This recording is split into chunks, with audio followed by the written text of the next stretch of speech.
자, 안녕하세요. 여러분, 나노독해입니다. 자, 오늘은 이 전치사구에 대해서 한번 학습해보는 시간을 가져보도록 하겠습니다.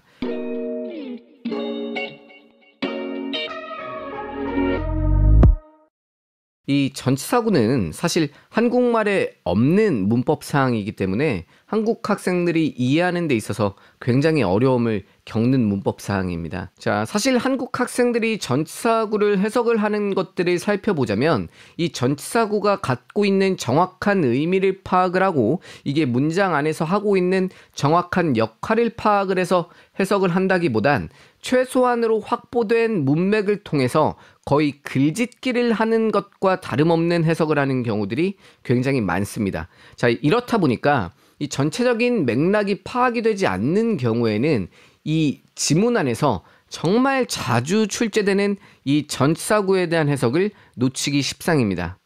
자, 오늘 두 가지 측면에 대해서 살펴보려고 합니다. 자, 첫 번째는 이 전치사구라는 게 문장 안에서 과연 어떤 역할들을 해내고 있는 것인가. 그리고 두 번째, 이 각각의 전치사들이 가지고 있는 이 방대한 의미들을 과연 우리는 어떤 식으로 암기하고 문장에서 녹여낼 것인가.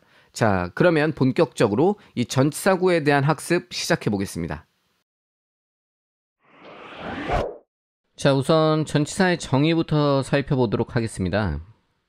자, 전치사는 영어로 이 preposition이라고 하고 한자어로 풀이해 보자면 앞전자에 놀치자입니다.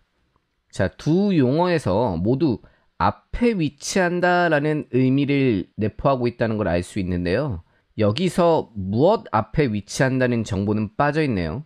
자, 이 전치사라는 건 명사 앞에 위치하는 품사입니다.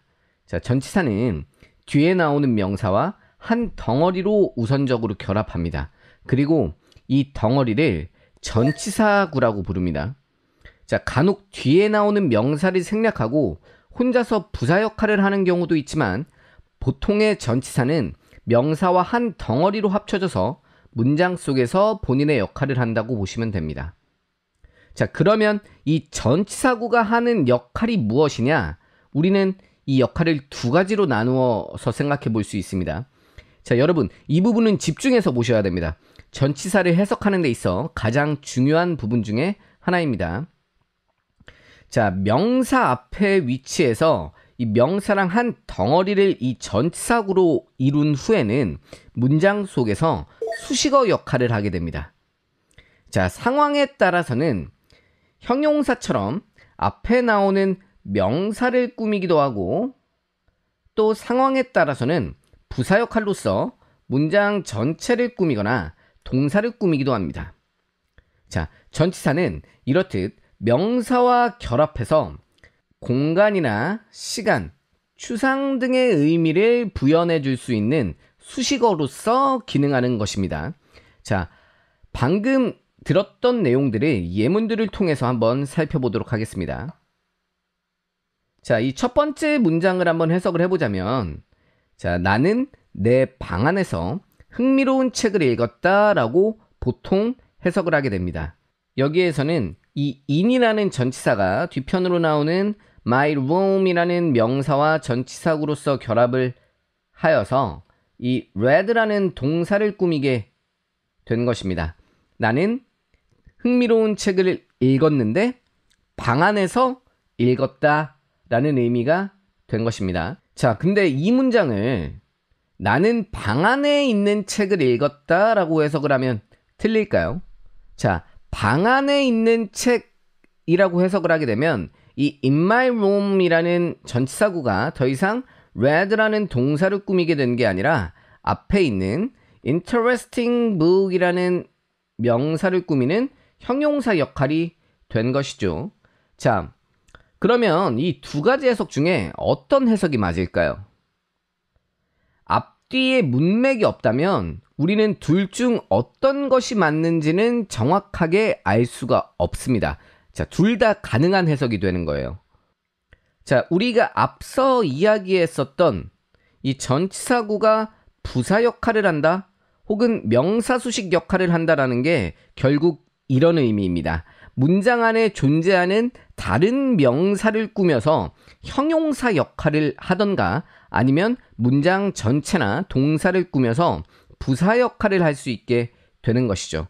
자, 우리는 이 둘 중에 어떤 것으로 해석하냐에 따라서 문장 자체에 대한 해석을 완전히 다르게 받아들이게 되는 것입니다. 자, 그러면 한 가지 예시를 한번 더 살펴보도록 하겠습니다. 자, 아래에 나오는 문장을 한번 해석을 해보도록 하겠습니다. 여기에서의 in the box라는 이 전치사구는 어떤 역할을 하고 있을까요?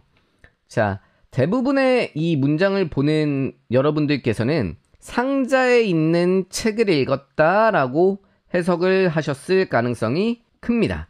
A book을 꾸미는 형용사로 보시게 되는 거죠, 이 경우에는. 자, 근데 이 문장에서 이 in the box를 이 read를 꾸미는 부사로 볼 수는 없을까요? 자, 여기에서 이 in the box를 read를 꾸미는 부사로 보게 된다면 나의 어린 동생은 상자에 들어가서 책을 읽었다. 자, 책을 읽었는데 어디서 읽었냐면 상자 속에서 책을 읽었다 라고 해석이 될 수 있습니다.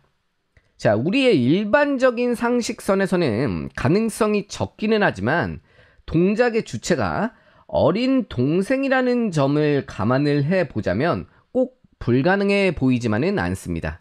자, 우리가 위에 예시 문장들에서 알 수 있듯이 전치사구라는 건 기본적으로 문장 속에서 하는 역할들이 정해져 있고 그 역할들을 어떻게 파악하냐에 따라서 해석이 천지 차이로 달라질 수도 있습니다. 자, 여태껏 전치사구를 해석을 해 오시면서 이 전치사구가 문장에서 어떤 역할들을 파악을 하고 있는지보다는 대충 그냥 사전에 검색해서 제일 우선적으로 나오는 뜻을 골라 잡아서 한국말로 바꾸어내는 데에만 급급하셨을 수도 있습니다. 하지만 앞으로 이 전치사구를 볼 때는 반드시 이 전치사구가 이 문장 속에서 무엇을 꾸미고 있는지를 생각을 해야 의미가 정확하게 해결이 됩니다. 자, 그러면 우리가 이 전치사구가 명사를 꾸미는 형용사가 될 때, 그리고 이 문장 속에서 부사 역할을 할 때 이 각각의 사례들을 몇 가지 더 살펴보도록 하겠습니다. 자, 이 명사 수식의 전치사 같은 경우는 형태가 어떤 식으로 이루어지냐면, 자, 수식받는 명사가 선행하게 되고 그 뒤편으로 이 전치사 플러스 명사의 전치사구가 따라붙게 되어서 앞에 있는 명사를 꾸미는 형태가 됩니다. 자, 첫 번째 문장부터 한번 같이 해석을 해보겠습니다. 자, 강을 건너는 가장 가까운 다리는 어디에 있습니까? 자, 이 문장에서 across라는 단어가 전치사 역할을 하고 있고 across the river라는 전치사구가 한 덩어리로 형성이 돼서 지금 가장 가까운 다리라는 명사를 꾸며주는 형용사 역할이 됐습니다. 자, 우리가 여기서 where is를 삭제를 하고서 나머지 단어만 놓고서 해석을 해본다 하더라도 강을 건너는 가장 가까운 다리 로 의미가 형성됨을 알 수 있습니다. 그렇기 때문에 이 문장에서 이 전치사구는 앞에 있는 가장 가까운 다리를 꾸미는 형용사 역할을 하고 있습니다. 다음 문장도 한번 해석을 해볼까요? 자, 이 with라는 단어 우리한테 참 친숙한 단어인데요. 자, 많은 분들께서 아마 이 with라는 단어를 보시면 무엇무엇과 함께 라는 뜻을 가장 먼저 떠올리실 겁니다. 자, 그렇다면 무엇무엇과 함께라는 의미를 넣어서 이 문장을 한번 해석을 해볼까요? 자, 아마 해석이 잘 안 될 텐데요. 이 with가 이끄는 전치사구는 동사나 문장 전체를 수식할 때에는 무엇무엇과 함께라고 해석이 되는 경우가 많지만 명사 뒤로 나와서 명사를 수식할 때에는 이 소유, 보유의 의미로서 무엇을 가진, 무엇이 있는 정도의 의미로 해석이 되는 경우가 많습니다. 그래서 이 전치사구는 이 문장 속에서 수식받는 대상과 호응이 되는 의미로 반드시 해석을 해주셔야 됩니다. 자, 이 문장을 해석을 해보자면 나는 높은 천장을 가지고 있는 유형의 방을 좋아한다. 우리가 그렇다면 이번에는 부사 역할을 하는 전치사구의 해석을 한번 해보도록 하겠습니다. 자, 첫 번째 문장 같은 경우에는 자, across the field라는 전치사구가 지금 walk를 꾸미는 부사의 역할을 하게 되어서 그 평야를 가로질러서 그는 걸어갔다 정도로 해석이 되고, 자, 두 번째 문장 같은 경우에는 with부터 parents까지의 전치사구가 이 lives를 꾸며서 그녀의 부모와 함께 그녀는 살고 있다 정도로 해석이 됩니다. 자, 우리가 지금 함께 보고 있는 예문을 통해서도 살펴봤듯이 이 동일한 across 혹은 동일한 with라는 전치사를 가지고서도 한 번은 명사를 꾸미는 형용사로서, 또 한 번은 문장 속의 동사나 문장 전체를 꾸미는 부사로서 사용됨을 볼 수 있었습니다. 자, 이렇게 이 전치사구가 문장 안에서 어떤 역할을 하고 있다고 보는지에 따라서 이 문장의 해석이 완전히 달라질 수도 있습니다. 그렇기 때문에 앞으로는 문장 속에서 전치사구를 보신다면 이 전치사구가 같은 문장 속에 있는 어떤 것을 수식을 하는지를 반드시 생각을 하고 해석을 하셔야 합니다. 이 전치사구 해석이 어려워지는 두 번째 이유는 이 각각의 전치사들이 가지고 있는 이 방대한 의미 때문입니다. 자, 이 through라는 전치사를 예시로 한번 살펴보도록 하겠습니다. 자, 이 through라는 전치사는 비교적 친숙하시죠? 자, 대부분 무엇을 통해 정도로는 해석을 하실 수 있으실 텐데요. 자, 그렇다면 아래에 나와 있는 문장들을 하나씩 한번 해석을 같이 해보실까요? 자, 첫 번째 문장 같은 경우 그녀는 그를 이 주방의 창문을 통해서 바라보고 있었다 정도로 해석이 될 수 있습니다. 여기에서 지금 through부터 window까지의 전치사구는 이 watching이라는 동작을 꾸밈으로써 부사 역할을 하게 되었습니다. 자, 두 번째 문장도 한번 해석을 해보실까요? 자, 두 번째 문장 같은 경우에 해석이 되신 분도 있고 안 되신 분들도 있을 텐데, 제가 한번 이 문장을 해석을 해보자면 오직 하나의 호텔만 1년 내내 열려 있었다 라고 해석을 할 수 있을 것 같습니다. 자, 여기서 through the year 라는 전치사구가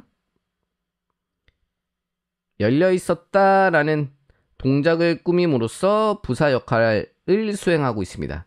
자, 우리가 세 번째 문장을 한번 해석을 해보자면 써야 할 편지가 딱 하나 남았다. 그리고 나는 거의 끝냈다 정도로 해석이 될 수 있고, 자, 우리가 마지막 문장 해석을 해보자면 자, 우리는 하루에 2개 혹은 3박스의 티슈를 쓰고 있는 것처럼 보인다라고 해석이 될 수 있습니다. 세 번째 문장의 through는 끝나다. 자, 네 번째 문장의 through는 소모하다, 다 써버리다 정도의 의미로 해석이 됐는데요. 이렇게 다양한 뜻으로 쓰이는 전치사를 볼 때마다 전치사의 공부 욕구가 막 떨어지실 겁니다. 이 많은 뜻을 언제 다 외우지? 라는 생각 때문일 텐데요. 하지만 우리는 이 전치사가 의미를 형성하는 방식에 대해서만 이해를 한다면 앞서 살펴본 4가지의 뜻이 생각보다 그렇게 다르지 않다는 것을 알 수 있습니다. 전치사라는 품사에 대해서 잠깐만 이야기를 해보는 시간을 가져보겠습니다. 이 전치사라는 품사는 명사나 동사, 그리고 다른 품사들과는 좀 다르게 시간이 지난다고 해서 새로운 단어들이 생겨나는 품사가 아닙니다. 자, 지금 이 순간에도 새로운 동사나 명사는 끊임없이 생겨나고 있습니다. 이 세상에는 언제나 새로운 개념들이 생겨나니까요. 자, 이 메타버스라는 단어도 그러한 것의 일부겠죠. 자, 하지만 이 전치사는 그 개수가 정해져 있습니다. 150개 안팎으로요. 그리고 우리가 일상생활에서 주로 사용하는 전치사는 보통 50개 정도 미만입니다. 또 그 중에서도 빈도가 정말 높은 전치사들은 15개 안팎이고요. 자, 여기서 전치사의 의미가 방대해지는 이유가 생겨납니다. 자, 이 전치사라는 품사는 새로운 의미를 포함하기 위해서 그에 맞는 새로운 단어를 만들어내온 것이 아니라 기존의 전치사 위에 그 의미를 더 씌워내는 방식으로 발전해 왔습니다. 자, 이 과정에 대해서 한번 자세히 살펴보겠습니다. 자, 이 대부분의 전치사는 처음 생겨났을 때는 이 공간이나 방향의 의미를 전달하기 위해서 사용된 것처럼 보입니다. 자, 예를 들자면 호랑이가 나타났다. 어디서? 자, 토끼가 도망간다. 어디로? 자, 열매가 달려있다. 어디에? 처럼 기본적인 공간 정보를 나타내기 위해서요.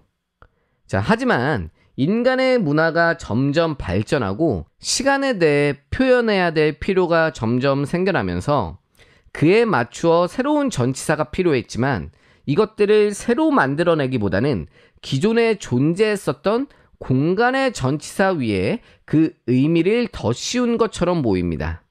물론 마구잡이로 더 씌웠다기보다는 해당 전치사가 갖는 전체적인 공간 이미지와 상응하는 것들의 시간의 의미를 더 씌운 방식으로요. 자, 예시를 하나 들어보겠습니다. 자, after라는 전치사가 있습니다. 보통 우리가 이 전치사의 의미를 뭐뭐 후에라는 시간의 의미로 해석을 하는데요. 하지만 이 after라는 전치사 역시 기본적으로 공간 개념을 갖습니다. 이게 공간 개념으로 쓰일 때에는 뭐뭐 뒤에라는 의미가 있습니다. 자, 그리하여 이 chase after라는 단어의 경우에는 무엇무엇의 뒤를 쫓다 정도로 해석이 되는 것입니다. 자, 우리가 이 after라는 단어의 공간적, 시간적 의미를 그림으로 단순하게 도식화시켜 보자면 큰 줄기에서는 같은 의미임을 알 수 있습니다.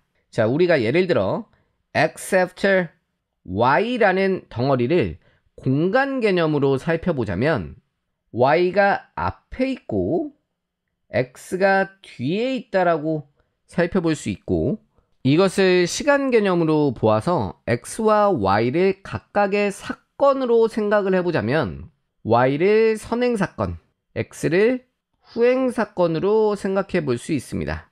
그래서 이 경우에는 after y가 y 이후에 라고 해석이 되는 것이고요.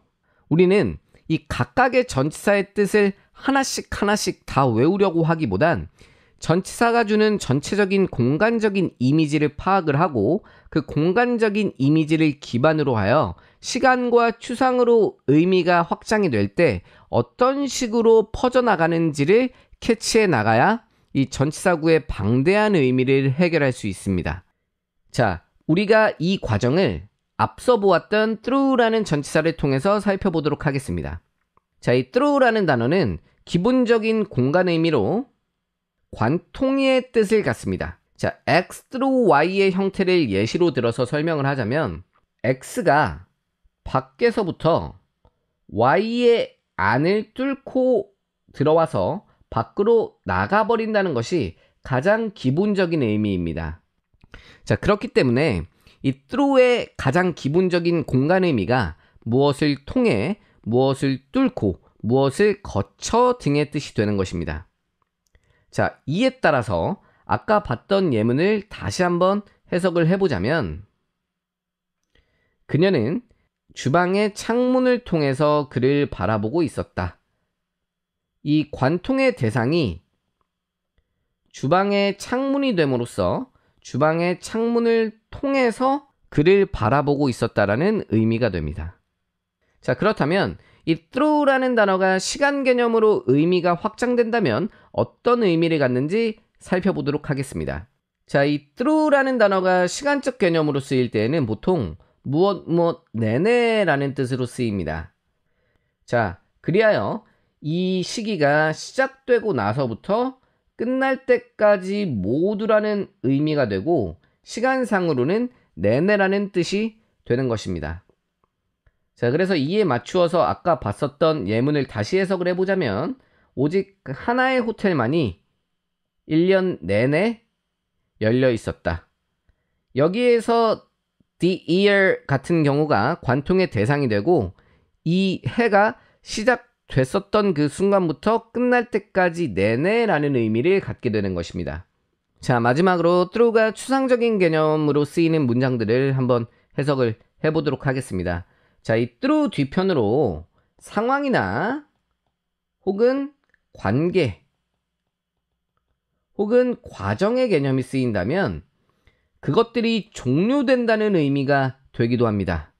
자, 앞서 말한 상황, 관계, 과정을 관통의 대상으로 보게 된다면 그것들이 시작되어서 중간 과정을 다 거쳐서 종료되어서 나온 것을 의미할 수도 있습니다.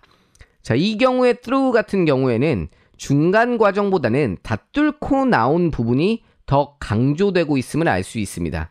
자, 우리가 미드나 영화를 볼 때 이 연인들이 다투고 나서 이별을 고할 때 하는 여러 가지 대사들을 볼 수 있습니다. 자, 그 중에 하나가 we're through라는 표현인데, 자, 여기에서의 through는 이 관계의 종료를 뜻하는 through가 되어서 우리 완전히 끝났어 라는 의미가 되게 되는 것입니다. 자, 그러면은 우리가 이것을 통해서 아까 봤었던 예문을 다시 한번 살펴보자면, 자, 왜 이 문장에서의 through가 이제는 편지를 거의 다 썼다 라는 의미가 되는지 조금 아시겠나요? 자, 우리가 오늘 배웠었던 것들을 기반으로 몇 가지 예시 문장을 한 번 더 살펴보도록 하겠습니다. 앞서 해석한 예문은 생략하고 새로운 예문만 해석을 해보도록 하겠습니다. 자, 두 번째 문장 같은 경우에 그 길은 나무들 사이로 가파르게 나 있었다라고 해석이 됩니다. 자, 여기서의 through the trees라는 전치사구가 지금 climbs라는 동사를 꾸미는 부사로 쓰여 있고, 여기에서는 the trees를 뚫고라는 공간적 의미로 사용이 되었습니다. 자, 두 번째, 이 through라는 단어가 시간 의미로 쓰이는 경우에 대해서 한번 더 살펴보도록 하겠습니다. 자, 우리가 두 번째 문장을 한번 해석을 해보자면 그는 밤새 깨어있는 채로 누워 있었다 정도로 해석이 됩니다. 여기에서의 이 through 뒤편으로 나오는 the night가 이 through의 관통의 대상이 되고 the night는 시간 개념이 되기 때문에 이 밤이 시작하고 나서부터 밤이 끝날 때까지 내내라는 의미가 되었습니다. 자, 세 번째, through가 추상의 개념으로 쓰이는 경우에 대해서도 살펴보도록 하겠습니다. 자, 우리 두 번째 문장 같은 경우에 우리는 하루에 티슈를 두세 박스를 소모하고 있는 것처럼 보인다라고 해석이 됐는데요.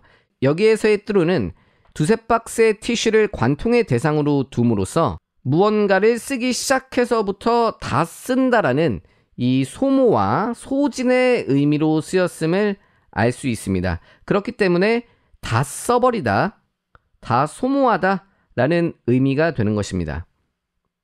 자, 세 번째 문장 한번 같이 해석을 해보도록 하겠습니다. 자, 나는 언어에는 재주가 없어.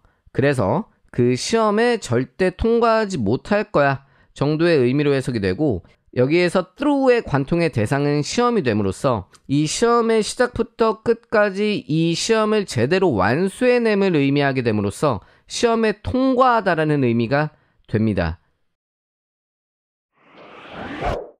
자, 오늘 우리 전치사구 해석에 대해서 배워봤는데요.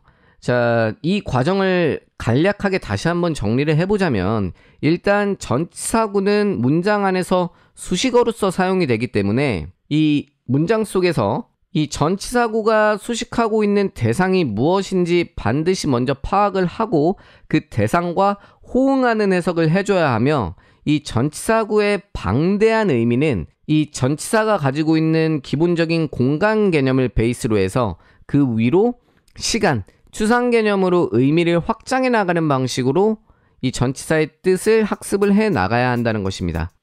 자, 오늘 영상이 도움이 되었다면 구독과 알림 설정 꼭 눌러서 다음 영상의 소식까지 받아볼 수 있었으면 좋겠습니다. 자, 그럼 다음 시간에 뵙도록 하겠습니다.